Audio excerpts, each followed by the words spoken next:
Amém. Glória a Deus. Eu quero te convidar a abrir a sua Bíblia sem demora no Salmo que o nosso irmão André leu, Salmo 133. Olha só como é que a coisa está conectada. Eu não combinei com o nosso irmão André na abertura. E nós vamos ler a mesma passagem que ele leu aqui no início do culto, Salmo 133. São 3 versículos.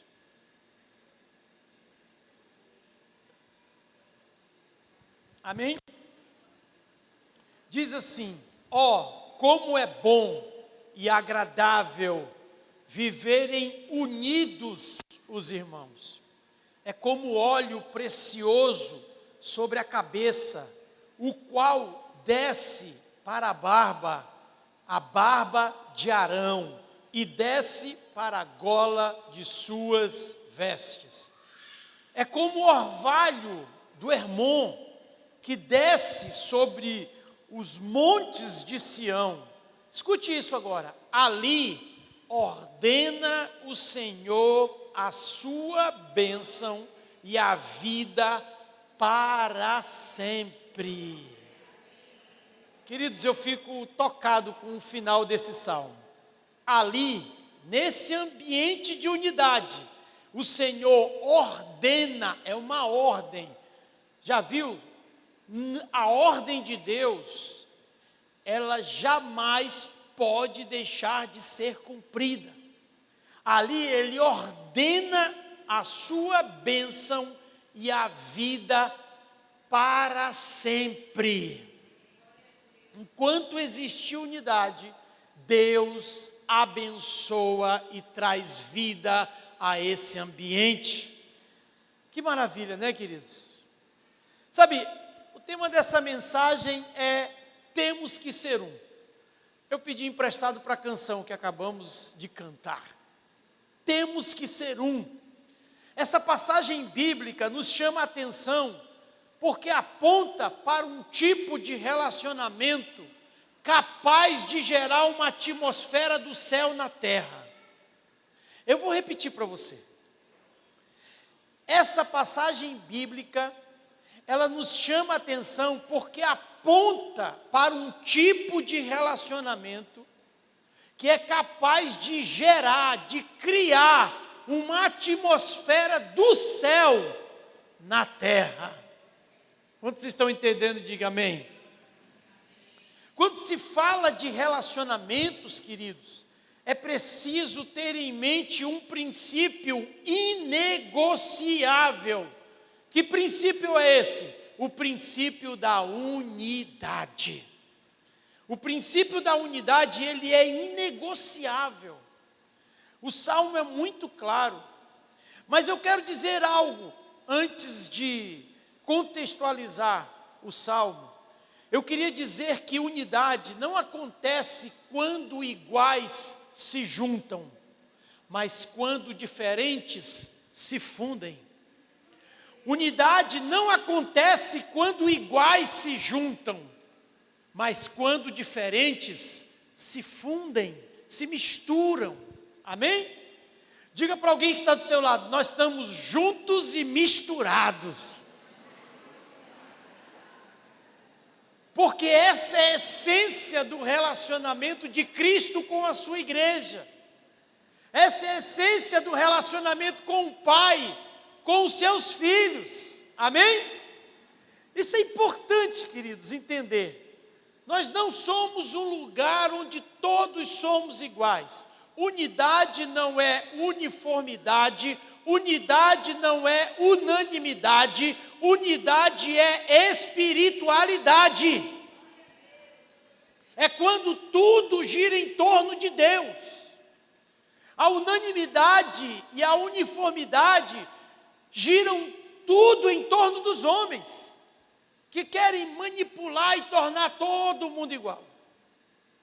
Mas a unidade, ela é espiritualidade, é quando tudo gira em torno de Deus. Como pode 2 pessoas diferentes, como eu e você, estarmos unidos? Somente em Cristo Jesus isso é possível. Somente em Cristo Jesus. Sabe, eu quero te dar um exemplo prático para você entender o Salmo 133. Foi algo que Deus colocou no meu coração. Quando você se hospeda em um hotel ou em um lugar que tem uma rede de Wi-Fi fechada, você precisa ali acessar aquela rede e aceitar, marcar os termos e as condições. Sim ou não? Você vai para um lugar, aí você quer acessar, te dão a senha e aparece lá, sabe, aquele quadradinho para você aceitar, marcar os termos e as condições para você fazer parte daquele universo digital, para você fazer parte daquela frequência, daquela rede de internet. Isso nos diz muita coisa, queridos. Por quê? Porque se você acessa aceitando os termos e as condições, você estará livre para navegar naquela atmosfera de forma segura, aberta, você terá acesso a todas as informações e as experiências que aquela atmosfera pode te fornecer. Mas você precisa aceitar os termos e as condições. Entenda que termos e condições, ele é um documento relacional com valor jurídico. É por isso que você tem que marcar. Se você não marcar, você não tem acesso. E ele tem valor jurídico porque ele tem instrumentos que regem os seus direitos e os seus deveres naquela atmosfera, ainda que seja digital. Quantos estão entendendo isso? Eu acho que se você tem uma mente profética, você já pegou o negócio. Essa é uma verdade que precisamos assimilar para entrar numa família, para entrar numa visão, para entrar numa organização, numa igreja, no discipulado. Você precisa aceitar os termos e as condições. Amém ou não amém? Se você é empregador, você está recebendo um novo funcionário, é claro que você vai passar para esse funcionário os termos e as condições. Isso é muito importante. Você está namorando aí, decidiu casar, é bom vocês elaborarem e aceitarem os termos e as condições. Amém? É importante porque isso vai nortear a jornada de vocês, o ambiente que vocês irão viver. Sabe, aceitar os termos e as condições é um modo de adesão. Para você fazer parte de um ambiente onde você vai estar livremente acessando as informações, as experiências e os benefícios desse ambiente, você precisa aceitar. É um modo adesão. A Bíblia está recheada, repleta de exemplos, onde homens e mulheres tiveram que aceitar os termos e as condições. Eu vou te dar um exemplo. O exemplo de um homem chamado Naamã. Naamã estava doente, estava acometido de uma lepra, e ele fica sabendo que o profeta Eliseu é capaz de orar, de impor as mãos sobre ele e ele ser curado. Lá em 2 Reis 5:10, eu vou ler o texto para você, diz que Eliseu mandou que um empregado saísse e dissesse a ele para Naamã se lavar 7 vezes no rio Jordão, pois assim ficaria completamente curado da sua doença. Mas escute isso, Naamã ficou zangado e disse: eu pensava que pelo menos o profeta ia sair, falar comigo, que oraria comigo, e oraria ao seu Deus, e que passaria a mão sobre o lugar e me curaria.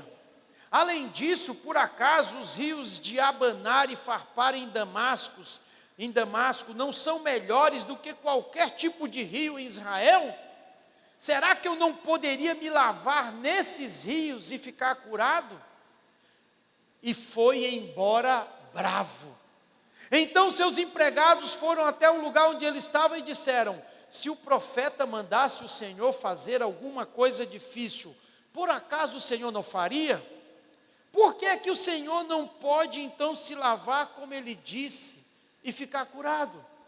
Então Naamã desceu até o rio Jordão e mergulhou 7 vezes como Eliseu tinha dito e ficou completamente curado.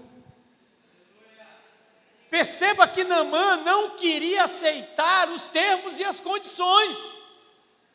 Ele ficou zangado. Naamã era sensorial. Você sabe o que é uma pessoa sensorial? É uma pessoa que não pode ser contrariada. Ela quer receber uma palavra, ela quer ser tratada do jeito dela.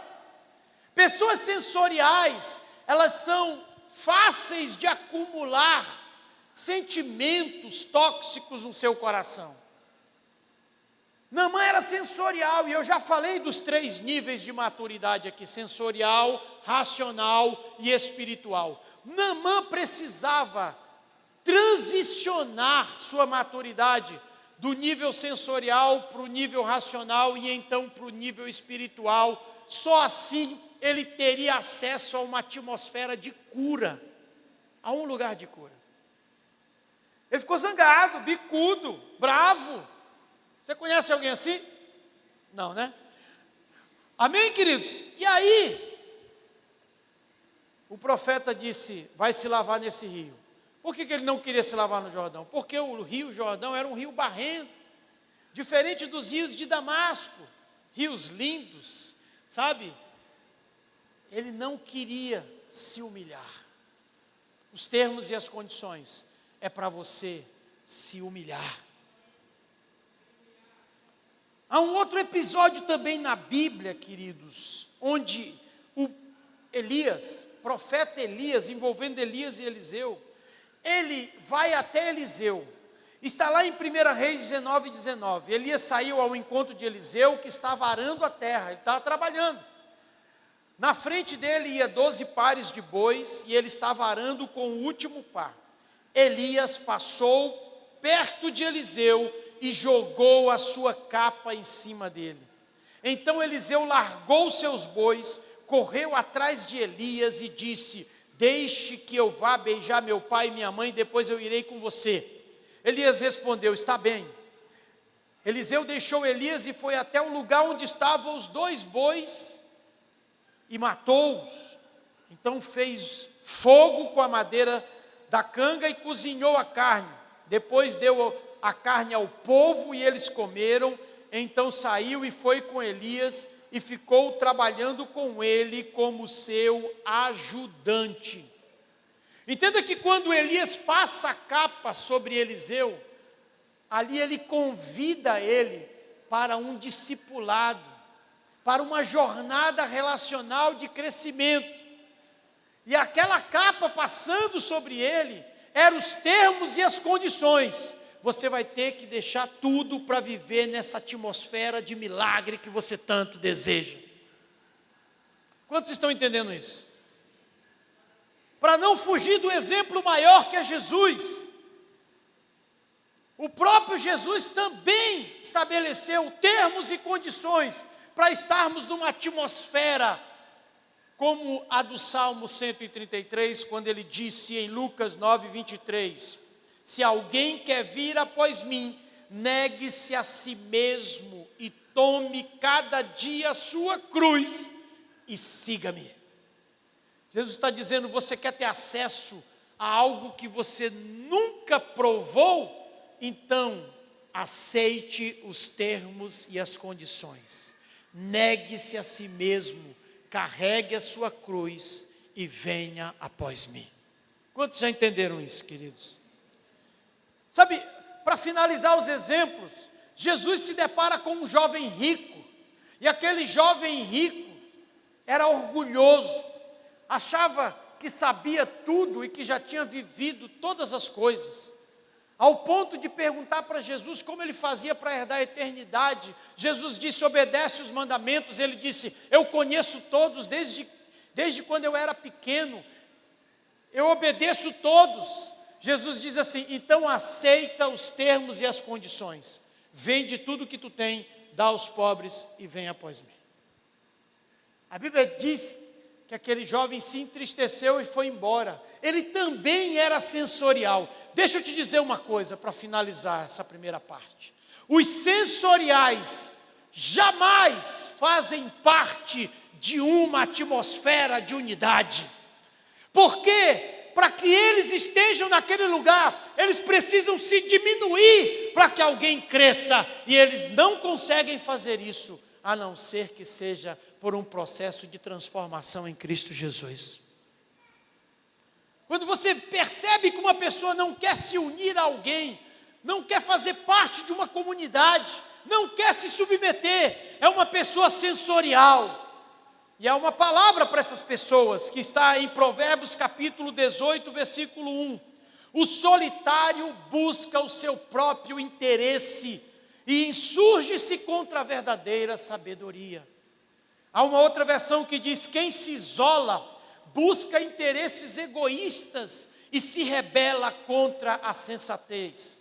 Há uma outra versão que diz que quem não gosta de estar na companhia dos outros só está interessado em si mesmo e rejeita todos os bons conselhos. Quantos estão entendendo isso, queridos? Sabe, é importante, porque o Salmo 133, agora sim eu quero te dar uma explicação mais aprofundada desse Salmo. Esse Salmo, ele reflete um lugar físico e um lugar espiritual. Reflete uma geografia e uma ambiência. Perceba que diz assim: é bom e agradável viverem unidos os irmãos. É como o óleo precioso que desce. Queridos, o texto está falando de um ambiente relacional, orgânico, espiritual e sustentável. Perceba, relacional, irmãos unidos. É orgânico, porque onde há pessoas unidas, há transferência. Sim ou não? Uns ensinam os outros. Eu não sei se eu vou conseguir pregar essa mensagem toda, eu escrevi muita coisa. Mas lá embaixo, eu deixei para falar de mandamentos recíprocos. A Bíblia está cheia de mandamentos recíprocos. Se der tempo, eu vou citar para vocês muitos. Amai-vos uns aos outros, consolai-vos uns aos outros, ajudai-vos uns aos outros, perdoai-vos uns aos outros.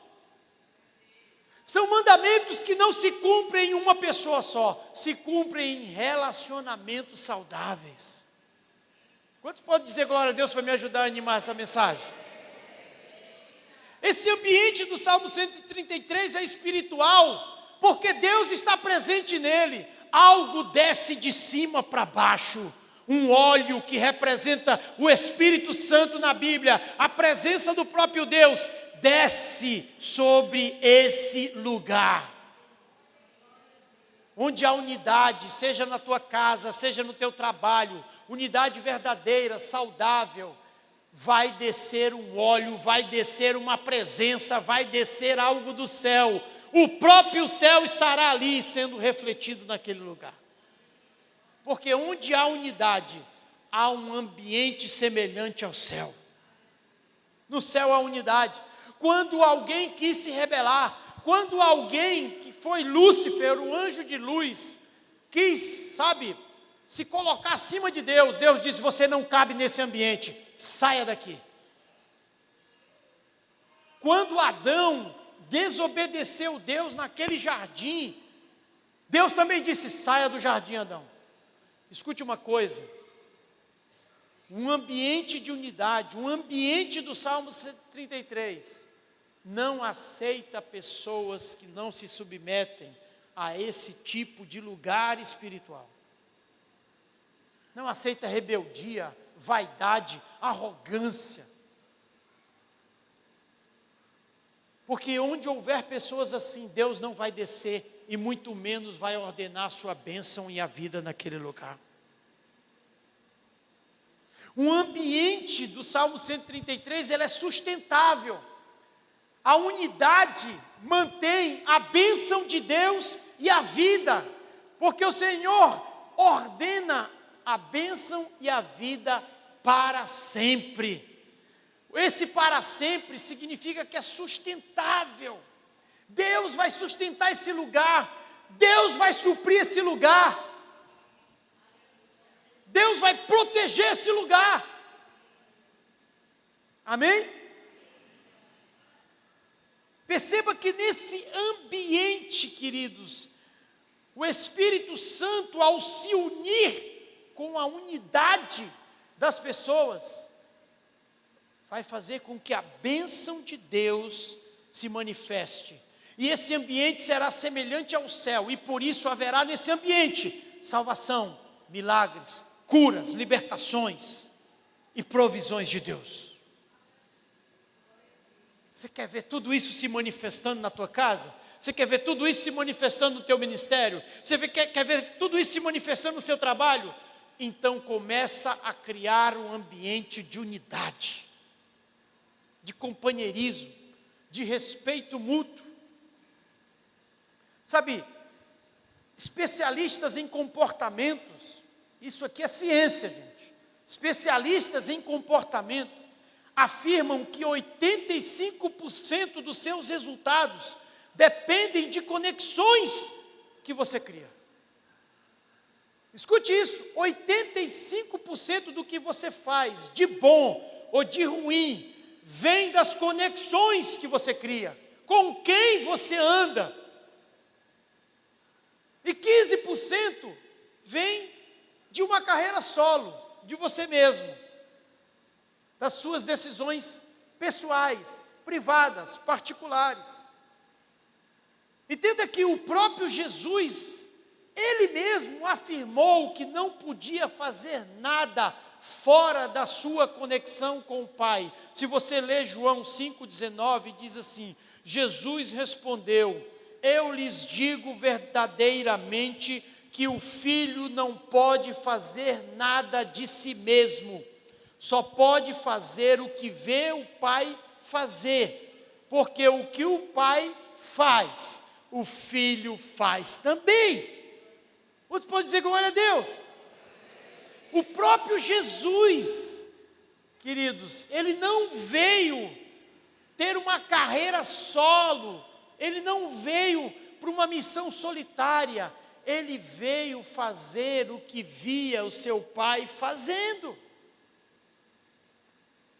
Esse ambiente de unidade promoveu, queridos, uma conexão espelhada. Jesus se espelhava no Pai.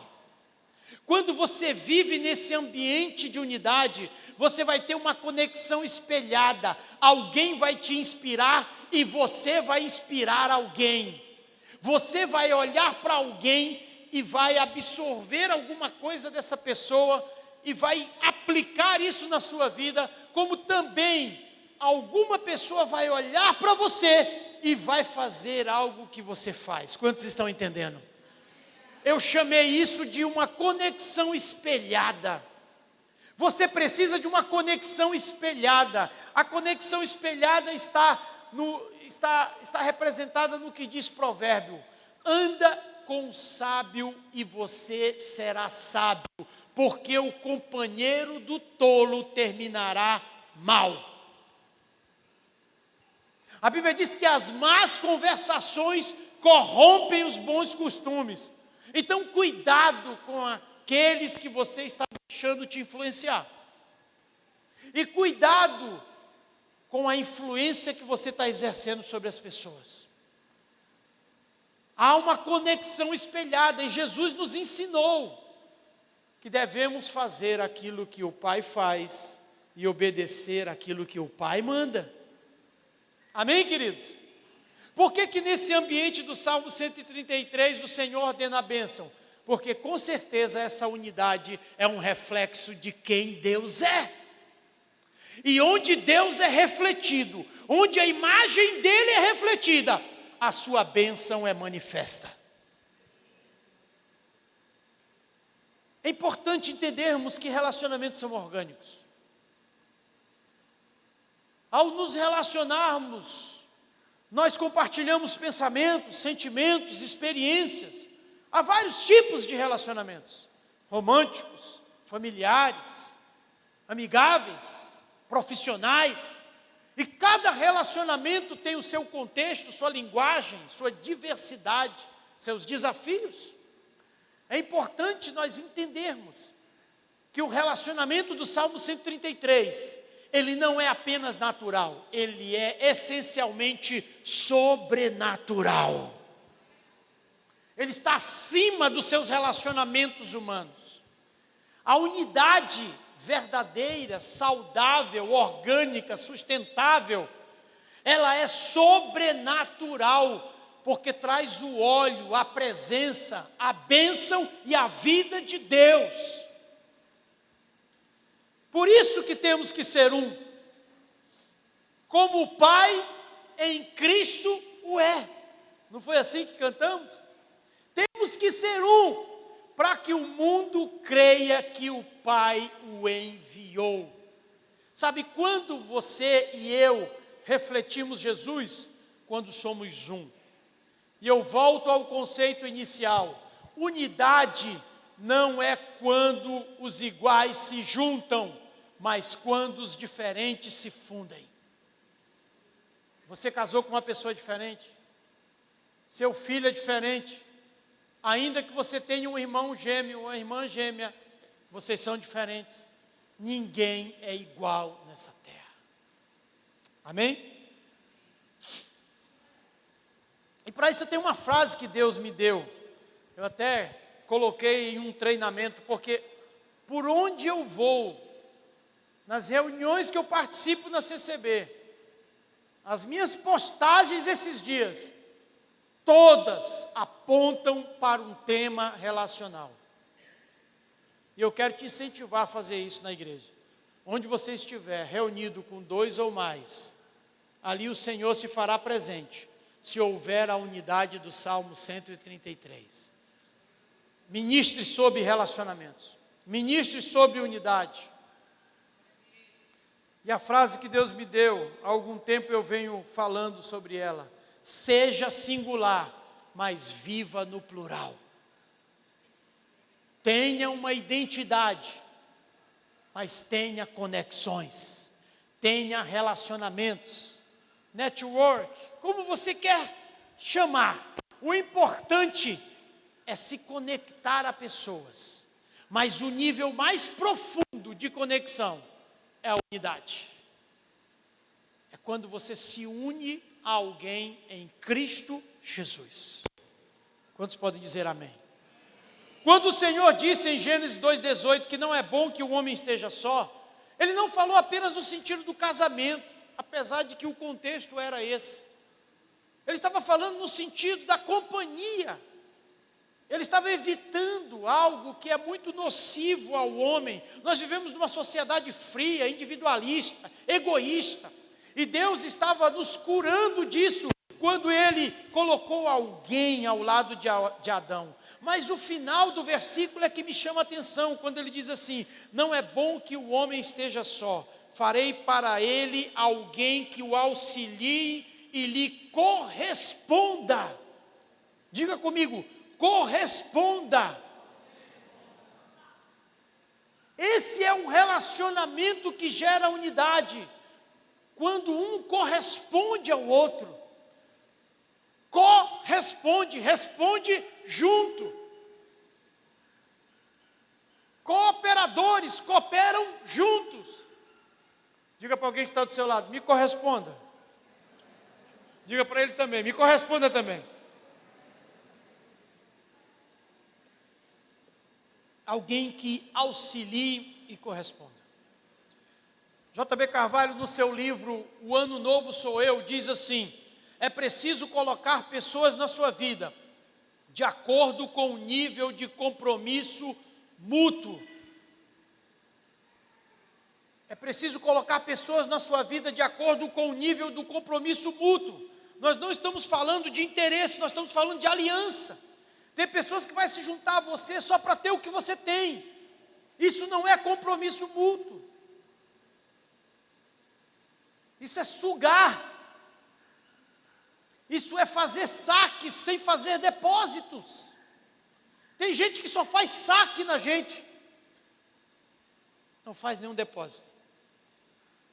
Procure pessoas com as quais você pode manter um compromisso mútuo de ajudá-las e de ser ajudado, sem interesse, mas numa aliança verdadeira. Isso é muito importante, queridos, porque você de fato vai conhecer os seus amigos, o que eu chamo, ou o que o pastor Fred chama no seu livro Vejo, os amigos do avivamento. Os amigos do avivamento estão representados na Bíblia pelos homens que pegaram um amigo que era paralítico e que queriam levá-lo até Jesus para ser curado, mas havia muita gente ao redor de Jesus, dentro de uma casa. Eles pegam então aquele amigo paralítico e sobem ele, e do telhado eles descem aquele amigo diante de Jesus. Os seus amigos do avivamento, eles vão elevar você e vão colocar você diante de Jesus. Eles vão curar a sua paralisia, levando você ao médico dos médicos. Esses são os seus verdadeiros amigos. Aquele que te tira da igreja, que te chama para fazer alguma coisa na hora do culto de domingo, na hora da reunião, na hora do ensaio, esse não é seu amigo. O seu verdadeiro amigo é aquele que diz: rapaz, vamos para a igreja, vamos fazer parte. Esse é o seu amigo, porque ele quer te colocar diante de Jesus. Esses são os amigos do avivamento. É importante você escolher a companhia e não apenas o destino. Porque dependendo da natureza dos seus amigos, eles podem se tornar uma cova ou uma fonte. Sabe, quando alguém conversava com Jesus, não conversava com uma pessoa, bebia numa fonte. Jesus era uma fonte. Ninguém saía do mesmo jeito quando se encontrava e conversava com Jesus. Tinha gente que ia de noite conversar com Jesus escondido, porque sabia que ele ensinava com autoridade e que ele não era como os escribas, os fariseus e os saduceus. Seja uma fonte para alguém. Alguém vai te procurar. Alguém vai querer ouvir os seus conselhos. E você, procure conselhos. Procure uma fonte. Procure alguém que possa te dizer o que você precisa ouvir. Alguém que vai te dar os termos e as condições. Alguém que vai te tirar do nível sensorial. Sabe, a Bíblia diz em Amós 3,3: como andarão dois juntos se não houver entre eles acordo? E eu friso, eu chamo a atenção para a palavra acordo. Acordo não é uma palavra simplesmente comercial.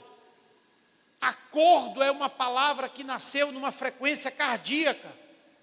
Acordo vem do latim acordare, de uma variante concordarem, que significa com, junto, e coração. Quando se fala em acordo, se fala em firmar um compromisso de coração para coração.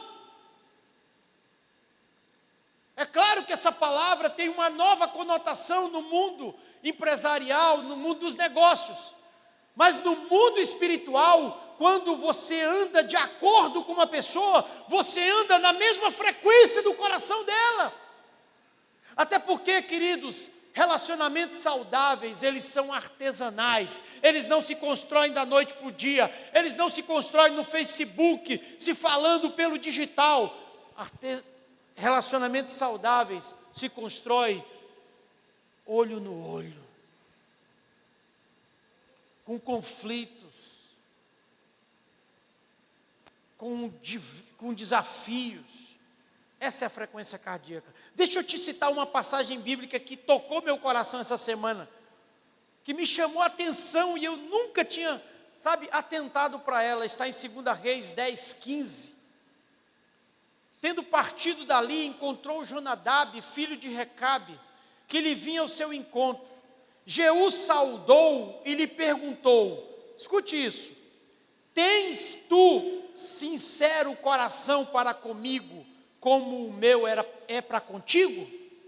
Eu vou repetir: tens tu sincero coração para comigo, como o meu é para contigo? Respondeu Jonadab: tenho. Então, se tens, dá-me a mão. Jonadab deu-lhe a mão e Jeú fê-lo subir consigo no carro. Deixa eu te contextualizar aqui. Jeú era um rei, e ele foi incumbido de acabar com o restante da casa de Acabe, de Jezabel. E ele estava nessa missão, e ele encontra Jonadab. Jonadab foi o pai dos recabitas. Você quer conhecer mais sobre os recabitas? Compre o meu livro Convicção. Jonadab era o pai dos recabitas, que ensinou os recabitas a não beber vinho, a não construir casas. E Jeú chega para ele e diz assim: olha, eu estou indo para uma missão, mas eu quero saber uma coisa, se você quer se juntar a mim nessa missão em uma frequência cardíaca, tu tens um coração para comigo como o meu coração é para contigo? Você pode dizer isso para alguém agora, enquanto eu bebo água?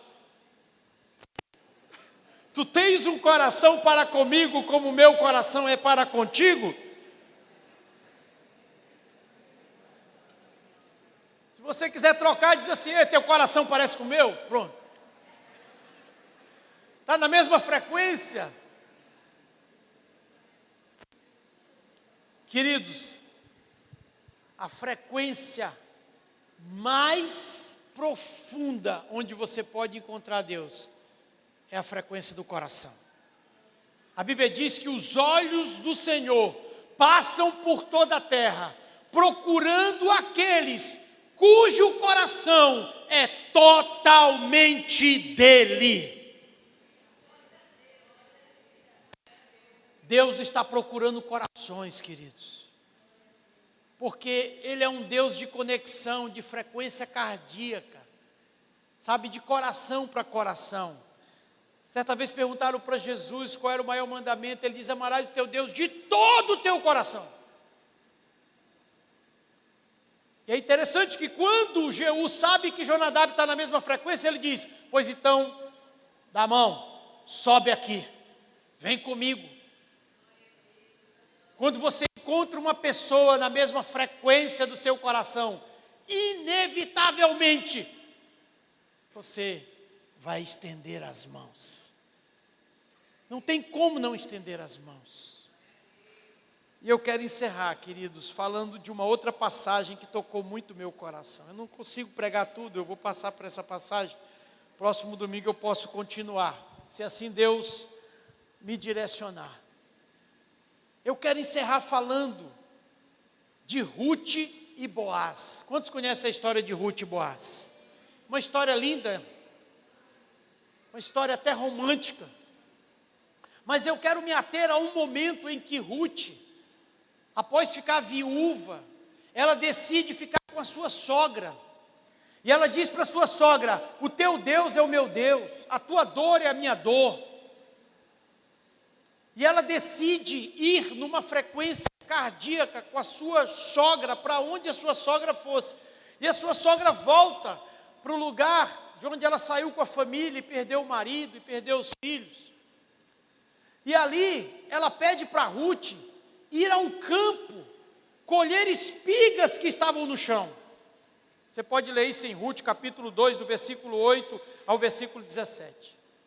Ruth vai então ao campo de um homem chamado Boaz, um homem de propriedade, de autoridade. E ela começa a catar as espigas que estavam no chão, e Boaz observa aquela mulher, e ele se informa a respeito daquela mulher, e ele começa a admirar aquela mulher, por ela ter feito um sacrifício de se unir à sua sogra, quando a outra, que também era, casada com o filho dela, foi embora. E aí então, queridos, Boaz se aproxima de Ruth,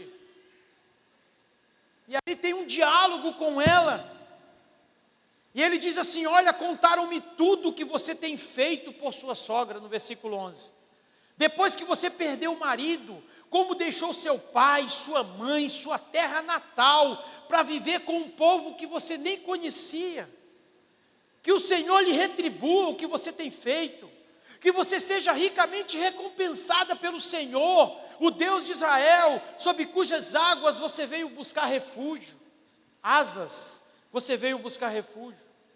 Quando ela se levantou para recolher, Boaz deu estas ordens aos seus servos: mesmo que ela recolha entre os feixes, não a repreenda. Pelo contrário, quando estiverem colhendo, tire para ela algumas espigas dos feixes e deixe cair para que ela recolha.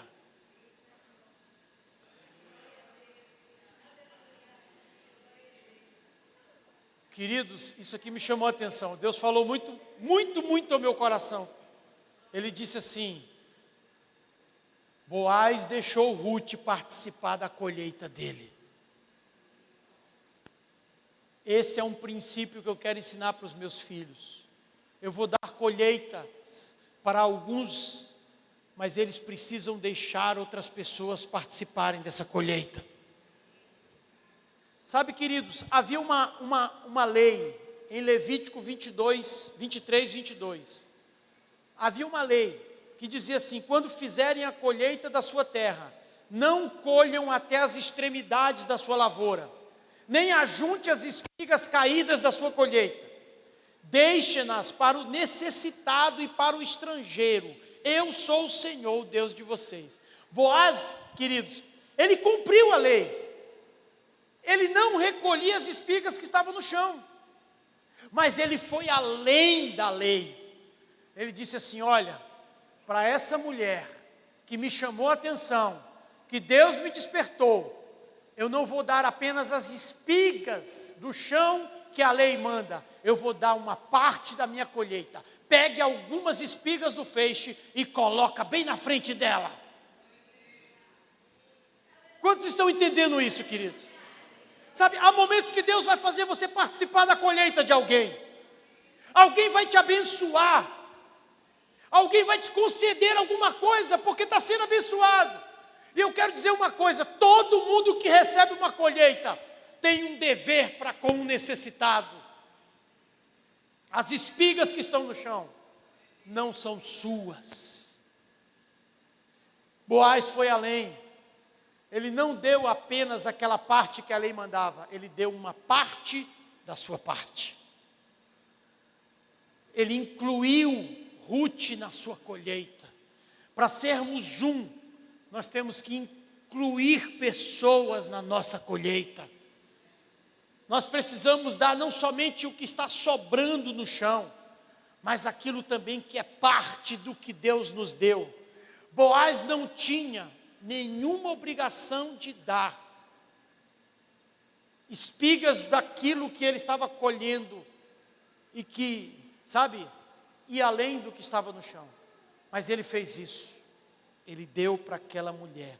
Na verdade, a generosidade não é apenas um ato de dar as coisas, é um ato de dar-se. É oferecer-se. Oferecer o seu tempo. Nós não estamos falando só de dinheiro, também. Oferecer a sua oração, oferecer a sua atenção, oferecer a sua sabedoria. Generosidade, queridos, não é dar o que está sobrando, é dar parte daquilo que você tem direito também. É dar além, é ir além das expectativas. É aí que se encontra a segunda milha. É a graça, é o favor imerecido que você dá a alguém. E eu finalizo dizendo: você nunca perderá nada quando entrega o que não é seu. Você nunca perderá nada quando entrega o que não é seu. Se você está dando aquilo que Deus te deu, você está entregando o que é de Deus. E Deus te recompensará. Esse é o ambiente, queridos. Esses são os termos e as condições para sermos uma igreja no ambiente do Salmo 133. Precisamos entrar sem egoísmo. Precisamos mudar o nível sensorial e precisamos avançar nisso. Amém? Eu quero chamar o Ministério de Louvor aqui. Sabe, queridos, eu quero testemunhar sobre isso. Porque é importante. Eu não quero fazer isso para que a minha imagem seja exaltada. O testemunho sempre chama a atenção para Jesus. Amém?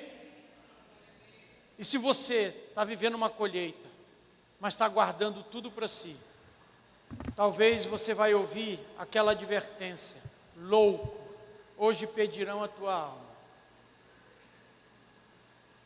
Cuidado, o que Deus está te dando é para que você compartilhe.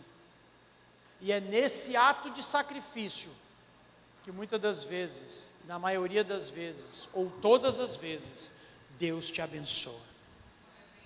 Sabe, eu vivi momentos em que Deus me surpreendeu, logo após eu surpreender alguém com aquilo que Deus estava mandando eu dar. Eu não me envaideço e não quero chamar atenção para mim, mas eu já doei 2 motos. Uma moto foi para a igreja, quando estávamos no galpão anterior, e tínhamos que construir um anexo para as crianças. Não tínhamos dinheiro. Eu doei a minha moto para fazer uma rifa, e além de doar a minha moto, eu saí de comércio em comércio, vendendo a rifa para essa moto. E nós construímos. É interessante porque nós arrecadamos em torno, isso já faz mais de 10 anos, arrecadamos em torno de 12 mil reais, a construção deu 24 mil reais naquela época. E Deus supriu. Outra vez, queridos, foi Deus pediu que eu falei com a minha esposa, e a gente fala isso em família, falei com os meus filhos, desse uma moto para uma família dessa igreja. Eu conversei com a minha esposa, nós enchemos o tanque, pegamos o documento pago, até o capacete eu entreguei. Eu fui na casa dessas pessoas com a minha esposa, e eu fiz aquele clima de suspense, né? Quando o pastor disse: eu quero ir aí falar com vocês. Tem gente que nem dorme. Eu fiz esse clima de suspense. E eu cheguei lá com a minha esposa, e eu disse: Deus mandou entregar isso para vocês. Não demorou muito tempo, Deus me abençoou, queridos. Não demorou muito tempo, nós fomos abençoados. Sabe, se Deus mandar você fazer isso por alguém, por uma família, isso é um ato profético, é um ato de obediência.